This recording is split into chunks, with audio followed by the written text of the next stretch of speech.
Chapter 12. The Search for the Wicked Witch. The soldier with the green whiskers led them through the streets of the Emerald City until they reached the room where the guardian of the gates lived. This officer unlocked their spectacles to put them back in his great box, and then he politely opened the gate for our friends. "Which road leads to the Wicked Witch of the West?" asked Dorothy. "There is no road," answered the guardian of the gates. "No one ever wishes to go that way." "How then are we to find her?" inquired the girl. "That will be easy," replied the man, "for when she knows you are in the country of the Winkies, she will find you and make you all her slaves."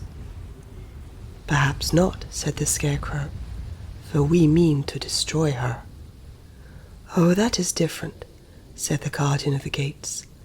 "No one has ever destroyed her before, so I naturally thought she would make slaves of you, as she has of the rest. But take care, for she is wicked and fierce, and may not allow you to destroy her. Keep to the west, where the sun sets, and you cannot fail to find her." They thanked him and bade him goodbye, and turned toward the west, walking over fields of soft grass dotted here and there with daisies and buttercups. Dorothy still wore the pretty silk dress she had put on in the palace, but now, to her surprise, she found it was no longer green, but pure white. The ribbon around Toto's neck had also lost its green color, and was as white as Dorothy's dress. The Emerald City was soon left far behind. As they advanced, the ground became rougher and hillier, for there were no farms nor houses in this country of the West, and the ground was untilled. In the afternoon the sun shone hot in their faces, for there were no trees to offer them shade, so that before night Dorothy and Toto and the lion were tired, and lay down upon the grass and fell asleep, with the woodman and the Scarecrow keeping watch. Now the Wicked Witch of the West had but one eye, yet that was as powerful as a telescope, and could see everywhere. So as she sat in the door of her castle, she happened to look around, and saw Dorothy lying asleep, with her friends all about her. They were a long distance off, but the Wicked Witch was angry to find them in her country. So she blew upon a silver whistle that hung around her neck. At once there came running to her from all directions a pack of great wolves. They had long legs and fierce eyes and sharp teeth. "Go to those people," said the witch, "and tear them to pieces." "Are you not going to make them your slaves?" asked the leader of the wolves. "No," she answered. "One is of tin, and one of straw. One is a girl, and another a lion. None of them is fit to work, so you may tear them into small pieces."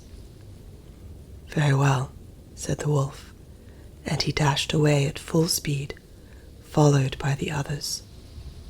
It was lucky the Scarecrow and the woodman were wide awake and heard the wolves coming. "This is my fight," said the woodman, "so get behind me, and I will meet them as they come."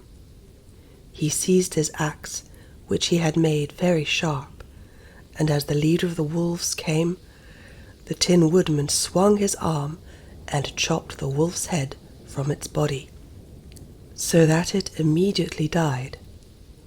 As soon as he could raise his axe, another wolf came up, and he also fell under the sharp edge of the Tin Woodman's weapon.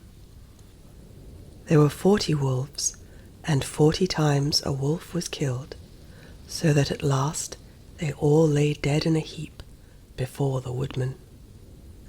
Then he put down his axe and sat beside the Scarecrow, who said, "It was a good fight, friend." They waited until Dorothy awoke the next morning. The little girl was quite frightened when she saw the great pile of shaggy wolves. But the Tin Woodman told her all. She thanked him for saving them and sat down to breakfast, after which they started again upon their journey. Now this same morning the Wicked Witch came to the door of her castle and looked out with her one eye that could see far off. She saw all her wolves lying dead, and the strangers still travelling through her country. This made her angrier than before, and she blew her silver whistle twice. Straightway a great flock of wild crows came flying toward her, enough to darken the sky. And the Wicked Witch said to the King Crow, "Fly at once to the strangers, peck out their eyes, and tear them to pieces." The wild crows flew in one great flock toward Dorothy and her companions. When the little girl saw them coming, she was afraid.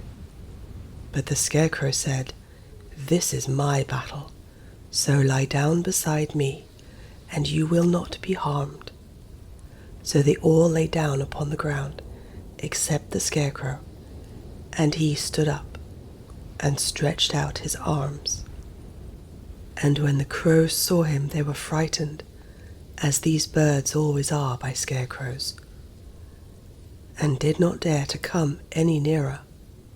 But the King Crow said, "It is only a stuffed man. I will peck his eyes out." The King Crow flew at the Scarecrow, who caught it by the head and twisted its neck until it died. And then another crow flew at him, and the Scarecrow twisted its neck also. There were 40 crows, and 40 times the Scarecrow twisted a neck, until at last all were lying dead beside him. Then he called to his companions to rise, and again they went upon their journey. When the Wicked Witch looked out again and saw all her crows lying in a heap, she got into a terrible rage, and blew 3 times upon her silver whistle. Forthwith there was heard a great buzzing in the air, and a swarm of black bees came flying toward her. "Go to the strangers and sting them to death," commanded the witch, and the bees turned and flew rapidly until they came to where Dorothy and her friends were walking. But the woodman had seen them coming, and the Scarecrow had decided what to do. "Take out my straw and scatter it over the little girl and the dog and the lion," he said to the woodman, "and the bees cannot sting them."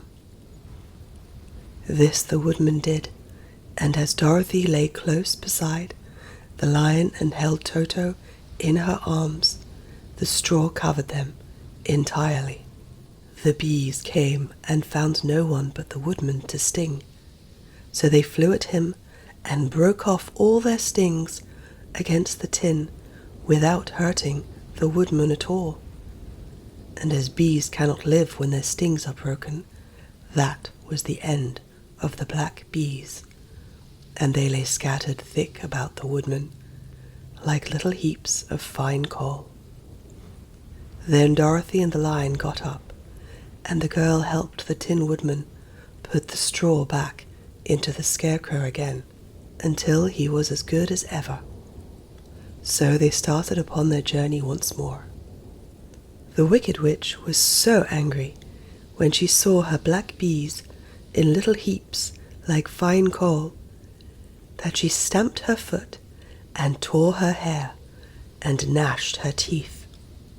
And then she called 12 of her slaves, who were the Winkies, and gave them sharp spears, telling them to go to the strangers and destroy them.